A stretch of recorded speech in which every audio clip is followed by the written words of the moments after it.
Hi! In this lesson, I want to talk about a chord progression that is so common and it really defines the key that you're in. It is found in many jazz compositions, many pop songs, even classical music, and it's the most important and fundamental chord progression that you can learn. And it is the 2-5-1 pattern. So I want to show you a good way to play it and use it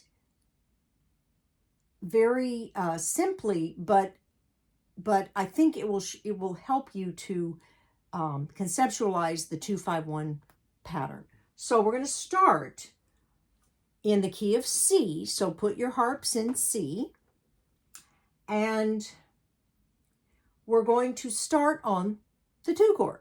So if C is 1, D is 2, right? So play with me D minor, the 2 chord, 1, 3, 5. Now let's, you know me, I'm going to add the 7th. So let's add D, F, A, C, add C on top, stack another 3rd. Now let's take off the low D because your left hand, or the bass note, is going to be D. So we don't really need it, okay?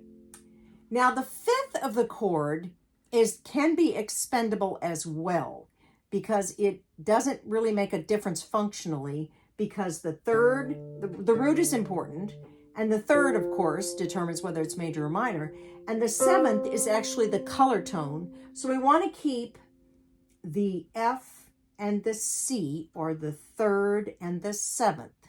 So we're going to play, or you can play the D up here. That's all you're going to play. You're going to play D and then F and C.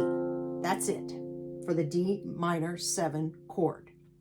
Can we play that over and over again and go D minor 7, D minor 7, D minor 7, D minor 7. Okay, that's the 2 chord. Now the 5 chord in the key of C, C, D, E, F, G, is G. So here's the G chord. Play that with me. G, B, D. Okay, let's add the 7th. G, B, D, F. Now put your fingers back there. We're going to take off the G because, again, the low note is going to be G, or the root. So all that leaves us is B, D, and F. And again, we need the 3rd because that determines whether it's major or minor. We don't need the 5th, so we're going to leave out the 5th. So now we just have B and F. That's it. Okay? But I want you to think about,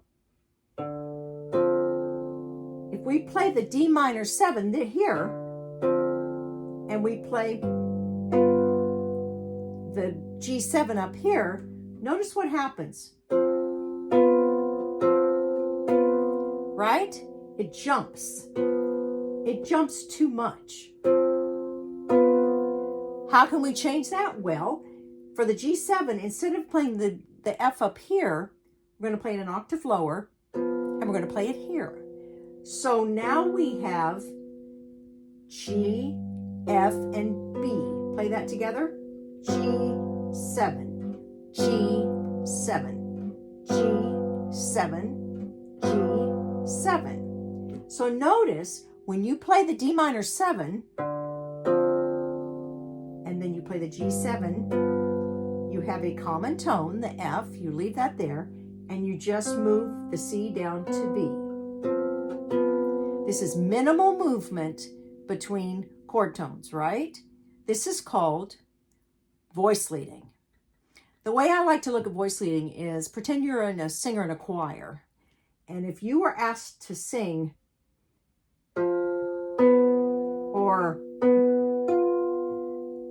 jumping those intervals are very awkward and you wouldn't enjoy it, trust me. But if you were asked to play or to sing that, or even the same note, That makes it a lot easier. It also sounds better. And it's quite sophisticated, quite honestly. So I'm teaching you this voice leading because it's important, and theoretically it's important as well. So let's do the D minor 7 again. D, F, and C, right? Now when we go to G7, I want you to leave the F and play a B here. G7. Can you play along? That's it.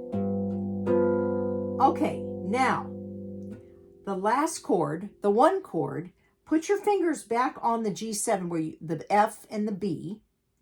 Now, in the C chord, we need clearly we need the root, and we also need the 3rd. So from F, you can move down to E, and from the B, why don't you move up to C? Okay, so we have D minor 7, G7, and then C, right? So the voice leading sounds very similar to classical theory, right? Chord progressions, 2, 5, 1. But on the C, let's go, you know me, I like to make things a little more interesting. So instead of just playing that, the E and the C, why don't we let's add the G and the A in the middle. So it's E, G, A, C. Play that with me. 1. There we go. And that chord is called a C major, and you're adding a note that is 6 steps above the root. So this is C major 6. So we have a D minor 7, a G7, and a C major 6. Okay? Now let's try those again. 2. I put the metronome on 80. So let's just go D, 2, 3, G, 2, 3, C, 2. We'll do C twice. Ready? And here we go. D, 3, G7, and C major 6. Let's do it again. D minor 7, G7, C major 6, C major 6, and D minor 7, and G7, C major 6. Now try it if you can with just your left hand. 1, 2, 3, 4, 5, 6. 1, 2, 3, 4, 5, 6. Okay, so practice that, and then we'll work on improv in the next lesson. Thanks. I'll see you there.